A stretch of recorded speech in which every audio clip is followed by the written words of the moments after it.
Vivemos em uma época em que o corpo foi elevado à posição de protagonista absoluto da existência. Cada impulso, cada desejo, cada sensação é tratado como sagrado, e questionar essa lógica se tornou quase um tabu. Mas talvez seja exatamente por isso que precisamos falar sobre isso. Quantas horas por dia as pessoas passam pensando em sexo? Ou melhor, quantas vezes por semana, por mês, por ano, a sexualidade toma conta da mente de forma quase obsessiva? Para muitos, a resposta é clara. Isso ocupa um espaço enorme. Mas, veja bem, não há nada de anormal em sentir desejo. O problema começa quando percebemos que a nossa inteligência, aquilo que deveria nos guiar, foi sequestrada pelos hormônios. Desde a infância, nossa existência não gira em torno do órgão reprodutivo. Quando somos crianças, nossa curiosidade está voltada para o mundo, para brincar, explorar, imaginar. O corpo ainda não comanda a mente. Mas então, com o passar dos anos, os hormônios entram em cena, e com eles, uma transformação profunda ocorre. A inteligência começa a se curvar diante dos impulsos, e é aí que o comportamento compulsivo se instala. A mente, que deveria estar livre para pensar, criar, construir, passa a girar ao redor de um único ponto: o prazer.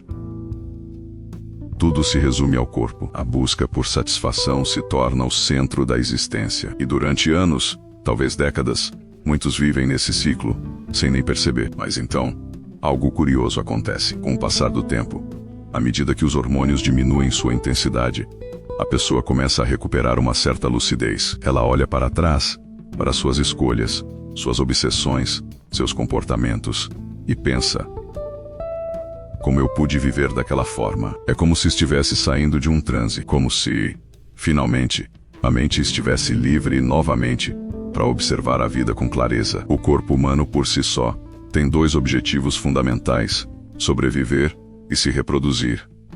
Tudo nele é programado para isso: comer, dormir, se proteger, procriar. É uma máquina biologicamente eficiente, mas extremamente limitada. E quando uma pessoa escolhe viver exclusivamente dentro desses parâmetros, pode até experimentar momentos de prazer, mas a vida no fundo será sempre incompleta. Por quê? Porque o ser humano não é feito apenas de carne. Temos uma mente, uma alma, um espírito, chame como quiser. O que importa é entender que há algo em nós que transcende o corpo. E por mais que todos os desejos físicos sejam realizados, por mais que todas as fantasias sejam satisfeitas, ainda assim restará um vazio. Porque o corpo é limitado, e viver apenas para ele também. Essa é a grande tragédia do hedonismo moderno. A crença de que o prazer físico pode ser o significado da vida. Acreditar nisso é como tentar transformar uma tigela em um oceano.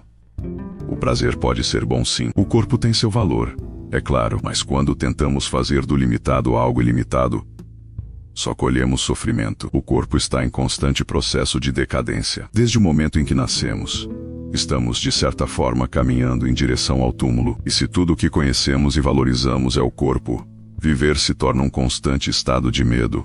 Medo de envelhecer, de adoecer, de perder o desejo, de perder a aparência. Medo de morrer. Veja o caso de George Best, por exemplo, um dos maiores jogadores de futebol de todos os tempos.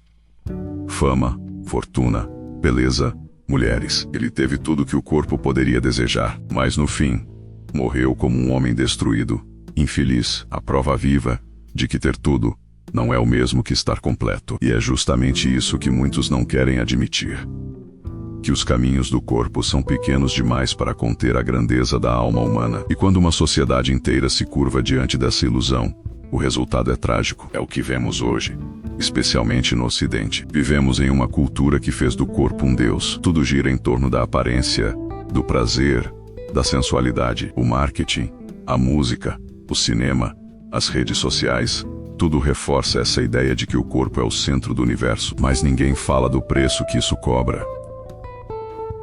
Nunca antes tantas pessoas estiveram em sofrimento psíquico. Nunca tantas precisaram de medicamentos apenas para manter um pouco de equilíbrio mental. Ansiedade, depressão, vícios, vazio existencial são as marcas de uma sociedade que abandonou a alma para viver apenas da carne. E aqui está a verdade dura, porém necessária. O prazer tem o seu, a sexualidade também. Mas quando pegamos uma parte e tentamos transformá-la no todo, é como tentar construir uma casa apenas com tijolos, mas sem cimento, sem estrutura, sem telhado. Pode parecer que estamos construindo algo, mas no fim, tudo desaba. Portanto, talvez seja a hora de repensar. Repensar a forma como estamos vivendo, o que estamos buscando, o que estamos idolatrando. Porque a vida é muito mais do que um ciclo de impulsos.